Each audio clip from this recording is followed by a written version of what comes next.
ইতিহাস বলে সত্য কখনো হারিয়ে যায় না, শুধু সময়ের সাথে সাথে তা লুকিয়ে পড়ে কিছু রহস্যের আড়ালে। কিন্তু প্রশ্ন হলো, কিছু সত্য কি এমনও আছে যা ইচ্ছাকৃতভাবে লুকিয়ে রাখা হয়েছে? একটি মসজিদ যা হারিয়ে গিয়েছিল, একটি পাণ্ডুলিপি যা কেউ খুঁজে পায়নি, এবং এক গুপ্ত বার্তা যা আমাদের জানার দরকার ছিল। আপনি কি প্রস্তুত এই রহস্য উন্মোচনের জন্য?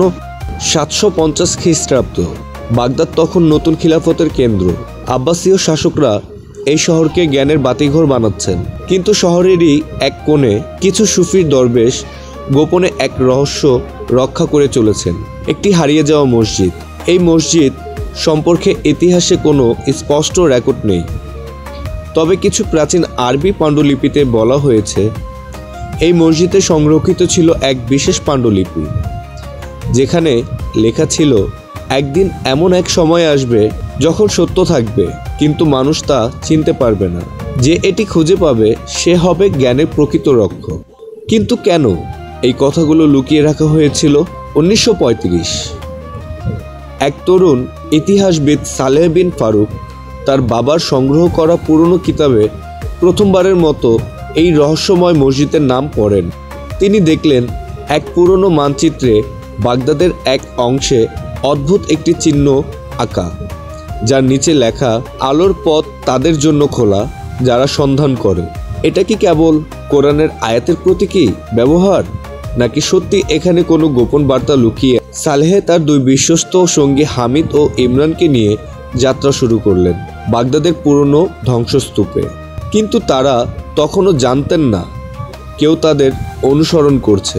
সালেহদের অনুসন্ধান যত গভীরে যায় ততই তাদের সন্দেহ হয় তারা একা নেই। তাদের উপর নজর রাখছিল এক অজানা গুপ্ত সংঘ। কিন্তু কেন? এই পাণ্ডুলিপির ভেতর এমন কি আছে যা কেউ প্রকাশ করতে চায় না? যদি এটি কেবল একটি মসজিদ হয়ে থাকে, তবে এত শতাব্দী ধরে কেন এটি লুকিয়ে রাখা হয়েছিল? এই প্রশ্নগুলোর উত্তর খুঁজতে তারা অবশেষে পৌঁছে যান এক গোপন দরজার সামনে। অবশেষে তারা প্রবেশ করলেন সেই রহস্যময় গোপন সুড়ঙ্গে, যেখানে এক সময় হয়তো নামাজ আদায় করা হতো। কিন্তু সেখানে শুধু ধ্বংসাবশেষই ছিল না, ছিল এক পুরনো পাণ্ডুলিপি, যাতে লেখা ছিল নবী মুহাম্মদ সাল্লাল্লাহু আলাইহি সাল্লামের এক বিস্ময়কর হাদিস। হাদিসটি হলো, একদিন এমন এক সময় আসবে যখন জ্ঞান থাকবে কিন্তু তা লুকিয়ে ফেলা হবে, সত্য থাকবে কিন্তু মানুষ তা চিনতে পারবে না। তখন যে সত্যের সন্ধানে বের হবে সে হবে আমার উম্মাহর এক সত্যিকারের রক্ষক। সালেহ কি সফল হয়েছিলেন? সে কি সত্যি এই জ্ঞান রক্ষা করতে পেরেছিলেন, নাকি এই মসজিদের রহস্য তার সাথেই চিরতরে হারিয়ে গেল? এই প্রশ্নের উত্তর হয়তো সময় বলে দেবে, কিন্তু এই রহস্য আমাদের শেখায় এক চিরন্তন সত্য। সত্য কখনো হারিয়ে যায় না যদি কেউ তাকে খুঁজতে চায়। ইসলামের জ্ঞান শুধু অতীতের স্মৃতি নয়, বরং ভবিষ্যতের আলোর দিশা।